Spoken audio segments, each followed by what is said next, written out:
Thanks for having me give a talk. I really wish I was there in person, but I just got back from a long trip as well. Maybe third time's the charm if Andres invites me again next year. So, can you hear me well? Yes. Yes. Okay, great. So, I'm a scientific advisor at the Broad Institute of MIT and Harvard. What I do is I also engineer viruses, but these are not disease-causing viruses. These are harmless viruses that are used to deliver gene therapies. And so when the pandemic started, I got really interested in learning as much as I could about the virus, and that led me down this route of trying to figure out how this virus had emerged in Wuhan.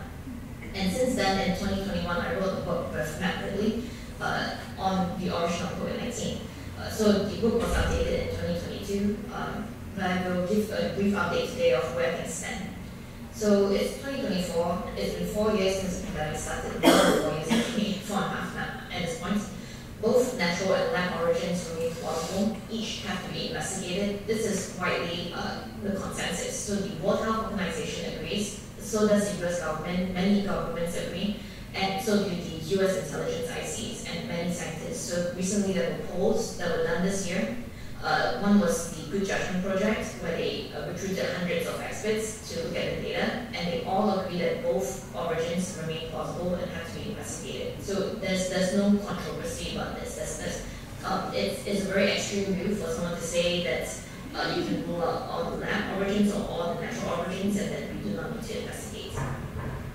So the disagreement, though, it lies in how likely each hypothesis is. So some people, for example, will say that they think it's 90% chance that it came from the market, and others will say that 90% chance it came from the lab.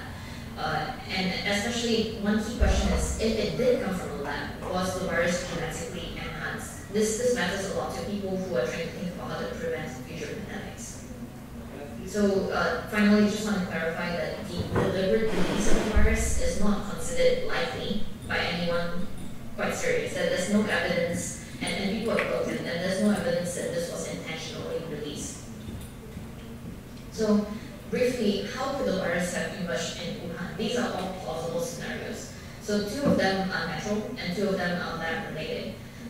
We all agree that ultimately there must have been a bad ancestral virus many years ago, we're not sure when, that led to the final virus that emerged in Wuhan at the end of 2019 or at late 2019. So in the natural spillover scenario, one pathway that's favored the most by natural origin proponents is that a bad virus jumped into an intermediate host. So this would be a raccoon dog, a civet, a pangolin, or any other animal that's more similar to a human than a rat. And then jumped into humans. Sorry, are there any questions? Go ahead. No, go ahead. Go ahead. And the second cuts out the intermediate host. The second pathway is still natural. It is a virus that from that it jumps into a person who is regularly exposed to these bats. So it could be a miner or a villager who lives near these bats, and that person then traveled to Wuhan and caused the outbreak. So on the lab side, it's actually quite similar. So you have scientists who are also going to those caves, specifically looking for those viruses, and they might have gotten infected, whether in the cave itself or in the lab. So it's still a natural virus, but it went through the lab, and so that's how it emerged in Wuhan. Or finally, the more dramatic lab scenario is where you had enhanced the virus genetically, and there is a accident in the lab, and it jumps into people.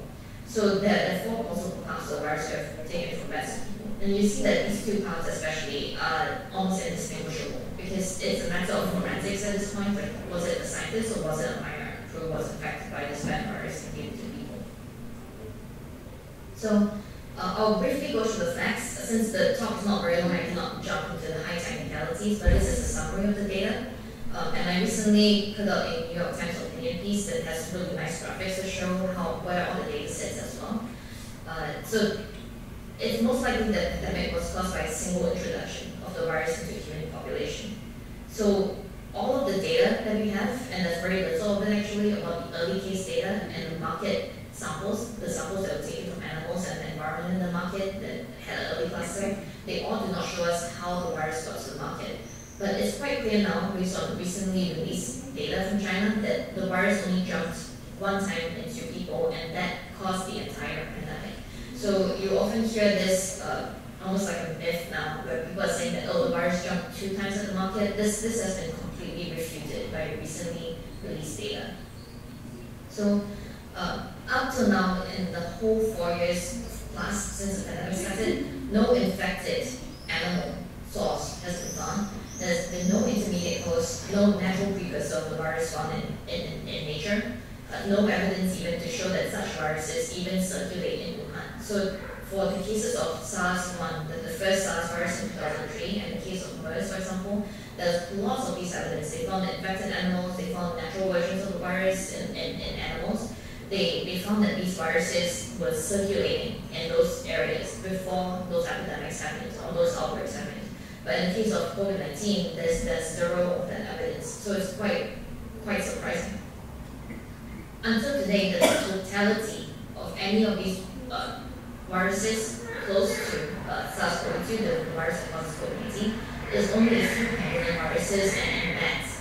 But none of these were sold in the Wuhan market. So that's a completely open question. Like how could this virus have so stealthily gone from the bats in those caves down in South China or Southeast Asia all the way to Wuhan if there wasn't even such a trade of animals that are known to carry these viruses?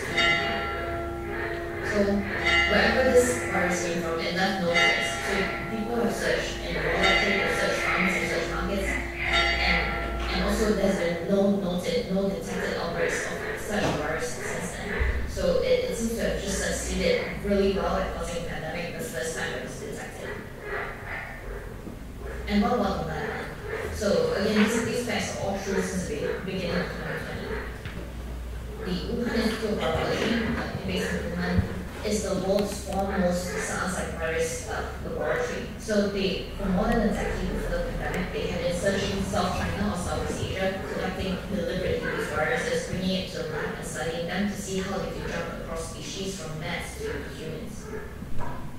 So they had handled all these viruses, both natural and genetically engineered viruses, at low biosafety and BSL-2. So if you ask any virologist who knows this stuff, like this is completely inappropriate level 2 to work with such viruses. So we even know that SARS-CoV-2, the virus that causes COVID-19, escaped from a high biosecurity lab in Taiwan like 2 years after the pandemic started. So these scientists have been working with SARS-CoV-2 at a BSL-3. So the jump from BSL-2 to 3 is actually quite tremendous. So at BSL-3, you have a full body suit. The whole room is set up so that you can track any errors. They have like security cameras and things like that to help you see like how a virus might jump. But at BSL-2, you don't have any of that, and there are much more opportunities for human error to cause such a virus to jump from your experiment into the lab personnel. The viruses at the width had also been serially passaged through primate cells and human cells and been used to infect humanized mice and cynids. So the cell work was all done at BSL-2, and the animal work was done at BSL-3. But we know that these two levels, it cannot fully protect against such a virus escaping. So we also know that the width, like other labs in the world at the time, could already synthesize these viruses using just the sequences found in nature without leaving a trace. So the viruses that they synthesized in the lab, that they created in the lab, cannot be distinguished from what you find in nature because they were copying nature. And they could do so again without leaving any signature, any trace that such a virus had been made in the lab. So this is why it's so difficult for investigators to look at the sequence of the virus and say, did it come from the lab or did it come from nature? So finally, and quite surprisingly, they refuse to share their database. So they've been collecting all these samples, sequencing all these viruses, creating and things like that, using partly funding from the US. But in September 2019, the database external access was cut off. So after September 2019, no more external access to their sample database. They refused to share their sequences and their lab records, even with the US collaborators. So there's about zero insight into what viruses they collected since 2016. So there's this gap of about 3 to 4 years before pandemic starts. We have no idea what new viruses they had in the lab. And later in 2021, a proposal between US Eco Health Alliances as a nonprofit and the Wuhan Institute of Virology, as well as the University of North Carolina. So these were guys were all teaming up to do this sort of research. They had made this proposal in 2018, but it was only leaked to the public in 2021. So this is quite technical, but to sum it up, they had described a pipeline to collect and create SARS-like viruses with furin cleavage sites. And COVID-19 is the only known SARS-like virus today with a furin cleavage site.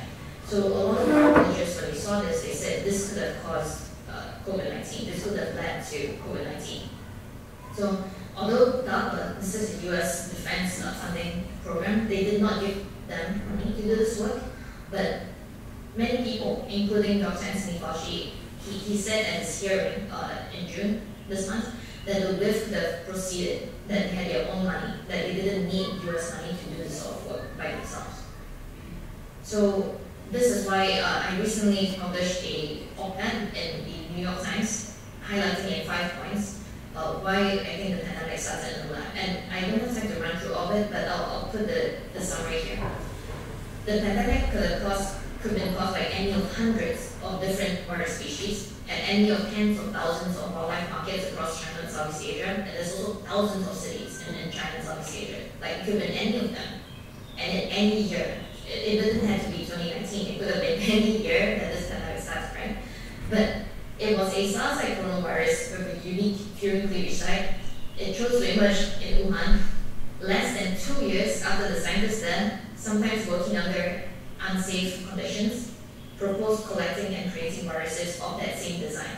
So there is no direct proof. There is actually no direct proof for natural origin or a lab origin. But if you look at all the coincidences here, stacking up, this is why I think that the pandemic probably started in a lab. This is my assessment. So it's not that anyone has evidence, but looking at all these coincidences, I think it's just much more likely that a lab accident caused the pandemic. So shifting gears to the second part of the talk, then what is the science and society about this? You know, like, why are there so many people in the media and so many top established scientists condemning the lab leak? So already in early 2020, at the very beginning of this pandemic, some scientists put out a statement in The Lancet, one of the most prestigious medical journals in the world. They said we stand together to strongly condemn conspiracy theories suggesting COVID-19 does not have a natural origin. If you look at all the names here, they're all highly established, like virologists and other experts. So I think this had a chilling effect on the field. And the problem is that this letter did not highlight any conflicts of interest. So this letter said that none of them had competing interests. But if you look at who drafted the letter, and this came out through emails that were released due to the Freedom of Information Act, the letter was drafted by Peter Daszak. So he's like the #1 closest US collaborator to the WIF, to the lab, suspected of causing this pandemic. And they had drafted this letter and sent it out to get everyone to sign it, and they arranged themselves alphabetically, so it didn't look like he was the one leading this effort. And later, when the Lancet issued the correction, the conflicts of interest were so long, it wasn't just him, there were many other people here who had ties to the Wuhan lab and their research. So this was one letter. The other one, which was much more well-known and well-circulated, even quoted from the White House podium at one point, is this now infamous letter called Proximal Origin of COVID-19. And this is the one with these established virologists or evolutionary virologists. The first author is Christine Anderson. They wrote in this letter, we do not believe any type of lab-based scenario is plausible. Anderson comes from Scripps. Scripps also put out a press release saying they could rule out the lab origin. So they were quite definitive. And through emails that were released later, you will see that Anderson privately thought that a lab origin was very concerning. So let's look at the emails. And these emails and Slack messages had been subpoenaed by the House in the US. So the Congressional Subcommittee, they subpoenaed their emails to see how they might have misled the public. So Christian Anderson, especially, he publicly refuted a lab origin. So again, that's the proximal origin letter, that's the Scripps press release, but he privately continued to worry about a lab origin. So remember, proximal origin, no lab-based scenario is plausible. In their private messages, he says the lab escape version is so likely because they were doing this type of work and the data is fully consistent with this lab scenario. Bottom line is we cannot prove if this is natural or escape. One thing I find kind of funny here, all of this work getting bad samples was supported by PREDICT, this US funding program. So if they're not able to predict the pandemics they themselves caused, then I'd say the program is in pretty bad shape. These are all private messages that were subpoenaed and released. Unfortunately, the pangolins do not clarify the story. So pangolin data that came out later in February did not help them to figure out if it's natural or not. Chris and Anderson emailed the journal editor, Nature Medicine, saying they would edit this letter to make it clearer that this does have a natural origin. So he's trying to make it clear in his letter that it's natural. Even a whole month after it was published, I'm still not fully convinced that no culture, lab passaging itself was involved. We also cannot fully rule out engineering, like genetic engineering. So, you know, he was still worried, like he had told the public one thing, told the editor he was going to rule out lab origins. He was still privately worrying about lab origin. And later, a New York Times journalist at the time, Donald McNeil Jr., he said that they misled him. So he had reached out to the proximal origins authors in 2020, asking if there's a way to distinguish between a lab leak of a natural virus versus a virus jumping from an animal to a person in the market. One of the proximal origin authors, Dr. Bob Perry, his virologist, said McNeil very credible, but like every reporter can be misled. Chris Anderson, I gotta say, he pretty much nailed it. As in, there's no way to distinguish between a lab leak of natural viruses versus spillover market. Let's not tell him. And then can't ignore him and can't give him the scientific story that will only lead to forward question. So later, McNeil wrote a book saying that these efforts to throw him off track influenced the New York Times coverage and contributed to the issue being dropped in 2020. He said that he was a victim of deception. He said, it's one thing to be lied to by a politician and fail to check it out. But on viral evolution, to whom do you go to for a second opinion? So a lot of these journalists were leaning really hard on their friends and the contacts that they already had before the pandemic in the scientific community. And so they just took everything wholesale. You know, they just believe all these scientists, whatever they're telling them, they just believe it and they print it. Like, but who do you go to do fact checking? You know, if you're being lied to by a virologist. So this whole debacle, it really caused the lab leak hypothesis to be sort of stigmatized, heavily stigmatized by not only public and media, but by scientists. So a lot of scientists seeing all these letters in like high profile journals and being told by Dr. Fauci that, you know, everything is natural, that everything is consistent with natural origin. It led to this issue not being given credibility that it deserved. Led to lab origin not being investigated properly for like several years after the pandemic started. And even today, these authors continue to say it's like a conspiracy theory. So why are all these scientists behaving like this? And I think that there's one very honest quote that was from a podcast. This week in virology is very well known amongst virologists. It's a podcast by virologists. In February 2020, the host said about the lab leak idea, it really bothered me that there was some suggestion that it was a lab construct. Because if it turned out to be true, it would bother the hell out of me. Not just because of people dying and so forth, but it's kind of an indictment of the field, right? So he's saying that if this came from a lab, he thinks that the whole field of virology is being indicted. It is being sort of held responsible, being blamed as causing the pandemic.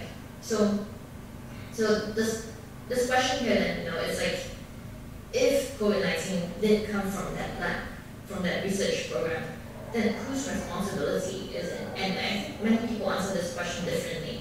So I think some people would say maybe it's the fault of the scientist who's doing the experiment, but I think this is a rare opinion. I think most people would say it's either the fault of the professor, the PI, the principal investigator who led the lab, or some might even say it's the responsibility of the US partners even, or US funders, the people who gave them money, the people who encouraged the work. So if you think about responsibility, it could extend far beyond the person who was holding the pipette and doing the experiment with the viruses. And that question also extends to then who has the power to prevent similar tragedy from happening again. And these two groups overlap quite a bit, right? So the scientists themselves have the power to decide not to do such risky work. But really, in terms of influence, it belongs to the funding agencies. It belongs to journals, actually. So scientific journals have a lot of power to say we don't want to publish any more of this work. And if top journals say we don't want to publish this sort of risky virus work, then suddenly a lot of virologists will say then we don't want to do it because we can't publish and we can't get money. So actually, the journals have a lot of power, have a big role to play in this issue, but they are currently not exercising that power. so I think that is a tragedy in itself. So I personally do not think that a lab origin, even if the pandemic came from a lab accident, I do not think that it indicts virology. Because if you look at virology, it's a huge field. Many of these virologists don't even study human viruses. Like they don't even study animal viruses. But there's only this very extremely tiny percentage of virologists who are doing research with pandemic risk. And I think that what would indict the field of virologists is if the whole field bands together, if all virologists just consistently stand in the way of an investigation of the origin of COVID. That is what would indict them. It is not an accident bluntly that indicts them, but their behavior, trying to obstruct an investigation, that would indict the field. So, where is investigation today? And at the end of the talk. The exchanges between the Wuhan Institute of Virology and its US partners, especially through 2019, are still beyond the public's reach. And US Intel is also sitting on intelligence that could point to a lab origin. They also refuse to declassify this research. The intelligence, despite a bill that was signed into law by both the Senate and the House, and even the President signed it, but the Office of the Director of National Intelligence decided not to declassify that intelligence. Currently, a bipartisan investigation by the Senate, Homeland Security, Governmental Affairs was announced in March, and their first hearing actually tomorrow morning on the East Coast to summarize what's publicly known on the issue. So if you're very interested, I think you should know it. Even though I think it's going to be quite heated because you have some scientists having fairly extreme views at the hearing. Ultimately, direct proof may only exist in China. Again, both natural and lab are plausible. We just do not have enough data to have a high confidence assessment. So to reach that kind of high confidence assessment, an investigation has to proceed with the aim of preventing future pandemics, deterring future negligence or deception, and earning back public trust in science and government. So I believe that not only political leaders, but scientists should be seen at the front of such an investigation, like credibly and rigorously trying to find the origin of COVID-19. So that's the end of my talk. I have to thank many people. This saga has been so long, stretching out more than 4 years. There's so many scientists, too many to name. Many actually want to stay out of this issue due to fear of retaliation within their field. There are many independent analysts, so a lot of internet sleuths, as you say, although many of them have scientific degrees themselves, jumped in to try and unearth information, unearth pieces, unearth data, as well as many investigative journalists and experts who reported on this issue. So with that, I'm happy to take questions and to chat with you. This was a very clear statement. I mean, so I heard you first, so I invited you, I think 2 years ago, right? In Bordeaux for where we had a Zoom meeting, and there, I mean, you presented. So in fact, the investigation is not. There are not really new stuff on the investigation, right? That's the problem. How can we get new data? So the new data have to come out from some of the classified stuff from the US, right? And also from China, but how can we get things from China? It's nearly impossible, so to establish that, because they're blocking everything. So what's your comment? Yeah, I do think that if the US does its best outside of China, it can reach assessments of moderate confidence. So right now, if you look at how all the US intelligence agencies have ruled, currently the only agency that has a moderate confidence assessment is the FBI. So the FBI ruled with moderate confidence that this pandemic started due to research activities. Followed by that is the DOE, the Department of Energy, which also commands many national laboratories. They also think that this came from a lab, but they say so with low confidence. And then there's about 3 or 4 other agencies that think it came from nature, but all low confidence. And then there's the CIA, and I think one other agency is still, they don't know. They just say we just do not know. So, but there are many things that can be done. So we know, like people know that there were US scientists and doctors in Wuhan when the pandemic was starting. But so far there has not been a systematic interview of all these people. And you know, like 4 years have gone, more than 4 years have gone. Unless these doctors have been writing down their notes, like keeping a journal, it's going to be really hard to interview them now. So in some sense that opportunity has shrunk, but you know, they should still be approached. They should still be approached to find out like when did you first start hearing about these cases, like what was it like in the hospitals in the fall of 2019 in Wuhan. So all this just like anecdotal data, like business data hasn't been collected yet. There's a lot of exchanges again between the WIF and its US partners, the Equal Health Alliance and Ralph Farrick and UNC, as well as other scientists around the world, have not been collected. But I think it could be very eye-opening to look at these 2018, 2019, and maybe even early 2020 emails to see like what were they saying. You know, was anyone freaking out? And furthermore, there is US intelligence related to sick Wuhan scientists in the fall of 2019 with symptoms that could be COVID. So I think that we need to really look at these and the public needs to see them so that we can form our more like high confidence assessments, at least moderate confidence assessments. Okay. Thank you very much for the interesting talk. I think I heard you on Sam Harris's podcast a year or 2 ago, and that like blew my mind.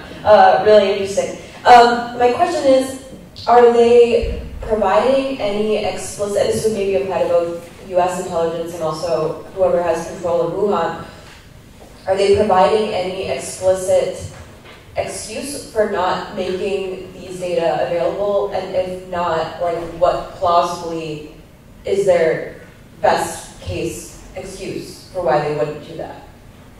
Yeah, so I mean, with the Chinese, with the situation in Wuhan in late 2019 and early 2020, describe it as complete chaos.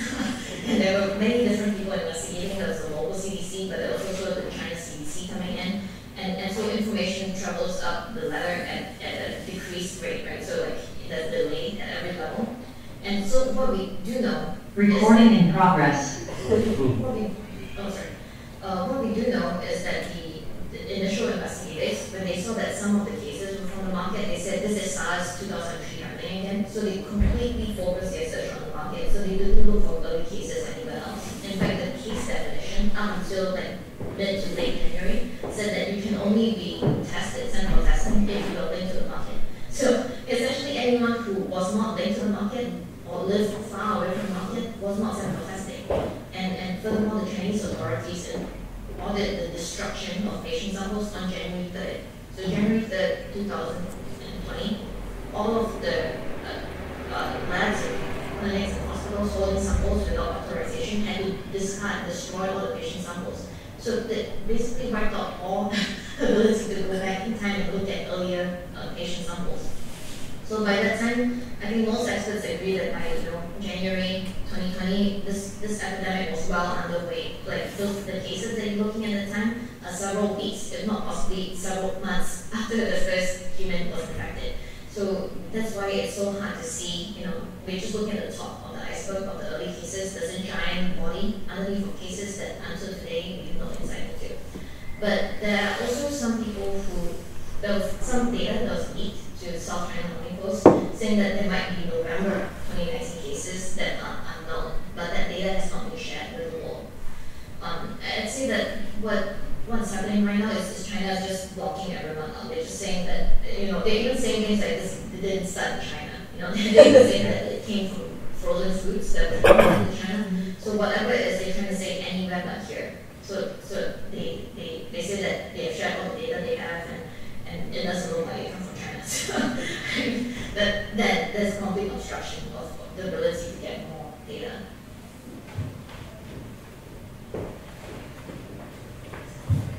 So any other question?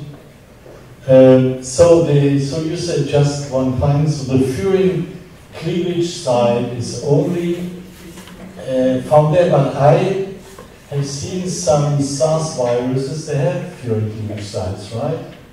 Or it's, you are sure? Yeah. Yeah, so the only SARS-like virus that has a furin cleavage site known to date is this pandemic virus. Yes. So SARS-CoV-2 right now, you know, like, I'd say that have been billions of cases at least. The only viruses, the only SARS-like viruses with this furin cleavage site are from the pandemic. So the other hundreds of SARS-like viruses found in the wild across China and Southeast Asia, even in Europe, you know, like they do not have such a furin cleavage site in their spike. But what some virologists are saying is that you do see these furin cleavage sites in more distantly related coronaviruses. So things like yes, for example, or like feline coronaviruses, that kind of thing. They do have these in some of those coronaviruses, but until today, there's none in SARS-like viruses that we know of, except for COVID-19. But here's the thing, you know, it just means that it's really rare to find such a feature in SARS-like viruses. I'm not saying that if you search the millions of SARS-like viruses out there, that you will not find some with furin cleavage sites. But the problem is that this coincidence that happened, that these scientists who said, I'm going to put furin cleavage sites into SARS-like viruses, and then in less than 2 years, a pandemic starts in their city of a SARS-like virus to a furin cleavage site.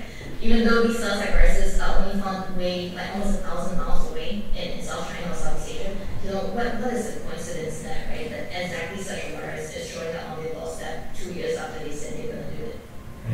Right. So do you expect future clarifications in the next 2 years that we know a little bit more about this and we can establish the truth?